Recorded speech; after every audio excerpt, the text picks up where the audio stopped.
homemade, organic, from our own goats in the garden, goat milk butter, without any equipment.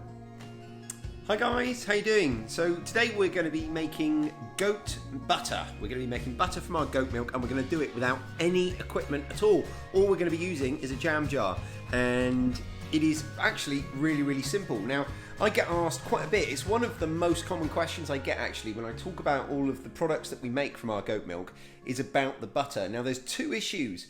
Firstly, you need to make it from cream, and separating the cream is like issue number one. And secondly is the actual churning.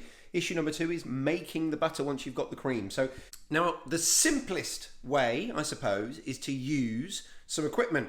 To use some equipment to do the churning and to use some equipment to separate the cream. Well, I have neither. Now, it's actually my birthday today as I record this, and that's why it's prompted me to make this recording, because for my birthday I have asked for a cream separator. So the system that I'm going to show you today is one that I'm probably not going to be using anymore after I've got that cream separator. But this is how I've been making goat butter for 2 years. So I want to show you that you don't need a cream separator to do it. I'm going to show you exactly how I do it. I'm also going to talk about the pros and cons and the differences between using a machine and doing it by hand, because there is quite a lot to get into here. So first thing I'm going to do is show you something that I've got in my freezer. Now, I've just got out the freezer this jam jar, and in this jam jar I've got cream that I've been saving over the course of a couple of weeks. Now, I don't always save the cream from all of my milk. It really depends on sort of how much time I've got and just how things go, because there's a little bit of a system that you have to follow. So let me get out of the fridge now some milk from yesterday's milking. So down here you can see I've got some custard that I made as well yesterday because I had time. And this here is yesterday's cream, and I'm trying not to disturb it too much as I pull it out, and you will see why. Now, on the top here, you can see a little layer of cream has formed and separated. Now, firstly, a couple of thoughts about the differences between cow's milk and goat's milk. Now, goat's milk is naturally homogenized. What that means is, on a practical level, it means that the cream doesn't separate as easily. So if this was cow's milk, we'd have a much thicker layer of cream after the, what is it, maybe 18 hours or so since I milked our goats. So we don't get as much cream because it doesn't separate as easily. That's because the actual fat molecules are much smaller in goat's milk. But that doesn't mean we can't get some. And that's why, as I say, one of the reasons why I probably won't be using this method anymore once I get my cream separator, which is in the post. All I'm going to do now is I'm going to take a spoon and separate the cream off the top and add it to my jam jar of cream.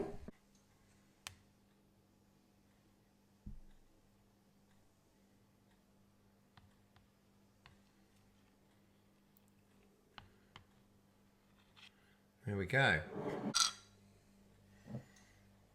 Now, as you can see, that doesn't actually give us masses of cream. Now, I'm pretty haphazard with my skimming of the cream, and of course you can take a bit more time. You can, be a little more diligent. There's still some cream on the top there, but I'm okay.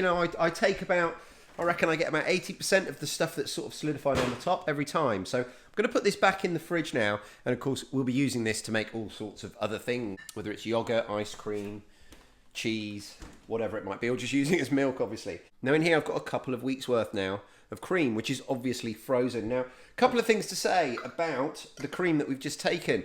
If I let it sit for a bit longer, we'd obviously get a little bit more, it'd be a slightly thicker layer. But what I don't want to do, when it comes to goat's milk, I've got some slightly picky mouths in this house.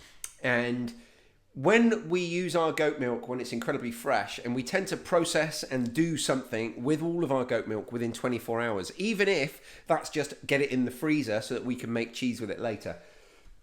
The reason being, over time, after 3 or 4 days in the fridge, it will start to taint slightly. It'll still be perfectly fine to use, but it'll have that taste, that goaty taste, which in this house we need to avoid. So I harvest my cream from our milk after, maximum of 24 hours. So that's another reason why I'm not getting quite so much. Now, when I get my cream separator, we'll be processing that milk while it's still warm from the animal. We'll literally harvest our milk from the animal, bring it in, and then we'll put it straight through the cream separator. We won't do that every day because we just won't need to.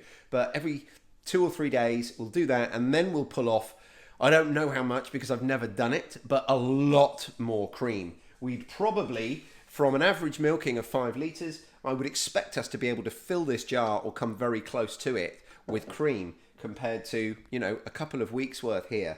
Now, again, I don't do that every time. So I say a couple of weeks worth. We could have got a lot more in a couple of weeks, but that's what I've harvested, because what we do is we come in and, like I say, I will process the milk. So if I've got time, I will turn it immediately into ice cream or yogurt or whatever else it might be used for, or custard, like I did yesterday. I made a big portion of custard when I got the milk in, and I had that much left over, which is what sat in the fridge for me to cream. So what we're going to do now is we're going to let that defrost, and then we're going to turn it into butter. So I will speak to you in a couple of hours. Okay, so we've defrosted our cream, which is now in the fridge. You can see it's defrosted. And this next bit, we're going to have to do on a time-lapse video because it's going to take a little while. So I'm going to set up the time-lapse, and I'm just going to shake this. That's literally all we're going to do. And that's going to churn this cream into butter.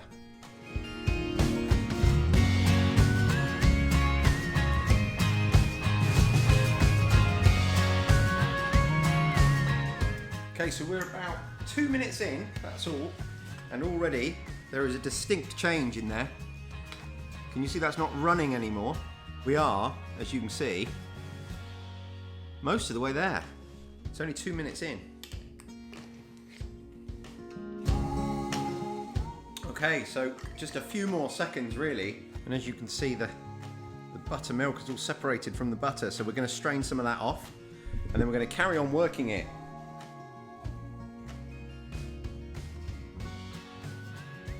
So we're just going to pour off the buttermilk.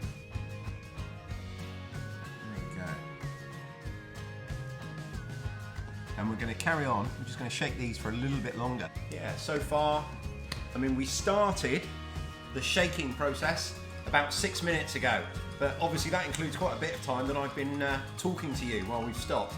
So I'm just going to shake it for a little bit more and get some more of that buttermilk out, leaving just the butter behind. And it's not going to take long at all, so I'm not going to bother time-lapsing it because that was it, you know? And the butter is really starting to form a sort of a smooth, velvety-like outside, and more buttermilk is coming out. And that butter, look, as you can see, it's all in one lump. So we'll just carry on. We'll do that 2 or 3 more times until the butter seems to be, you know, not in a position to give up too much more of that buttermilk. But anyone who says that you need equipment to do this is wrong, as I'm showing you. You really don't. And all right, it's a little bit of a, you know, it's a little bit physical, but it's, you know, it's not beyond the reach of anyone. And that's not giving up any more buttermilk. So I'm going to call that done. So we're going to whip that out now into our bowl, and look at that. That's our lovely goat's butter. Now at this point, you can add some salt if you want salted butter, or you can just put that in the fridge. Now that's warmed up quite well because we've been shaking it so much. But obviously in the fridge, that will set to a fairly decent butter, to, you know, a fairly decent butter consistency like you might expect. Now, one thing about goat's milk butter is it's not going to give you that same butter colour that cow's milk does. There's a couple of things you can do if that bothers you. It doesn't bother me. What you can do is you can put a little tiny bit of turmeric in it for that colour, or you can use carrot juice, just a tiny amount, again, just as like a natural food colouring. But that there is great. That's perfect goat's butter, and that's going to go on some sourdough toast right now. So while we're waiting for our toast to pop, there's a few things to say still. So firstly, buttermilk, the byproduct. Well, you know that if you've been following me for a little while, you'll know anyway, that as far as I'm concerned, there's no such thing as a waste product. So this is not going to go to waste. You can use it for all sorts of things. You can use it to coat chicken before you cook it. You can use it as just a thick milk. You can also add a bit of sugar to it and use it as a dressing to go with strawberries and things like that. Or you can go the other way and just add some lemon juice and some olive oil to it, maybe some balsamic vinegar, and make a salad dressing. It is fantastic for that. The other thing to say is if you don't want to do the shaking that I did, then you can use a stick blender. That will do the same job, and our sourdough has just popped. So there's lots of things, like I say, that you can use the buttermilk for. There's no reason why it should go to waste. But we're going to use our butter that we've just made and spread it on our sourdough. And what could possibly be better than that? It's dripping.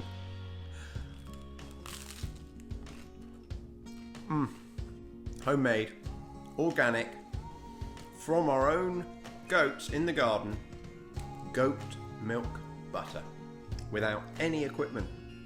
So if you find these videos valuable, there are several ways that you can support them. The easiest of which are to just like it. Leave me a comment down below, let me know what you thought. Also, make sure if you're not already that you subscribe to my channel. Also, come and check out the podcast, the Self-Sufficient Hub podcast, wherever you get your podcasts.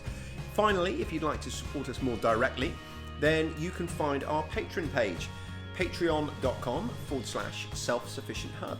And by signing up there, you can make a regular small donation, which really helps me to be able to devote the time that I do to making these videos. Thank you ever so much for watching, guys, and I will speak to you really soon. Cheers.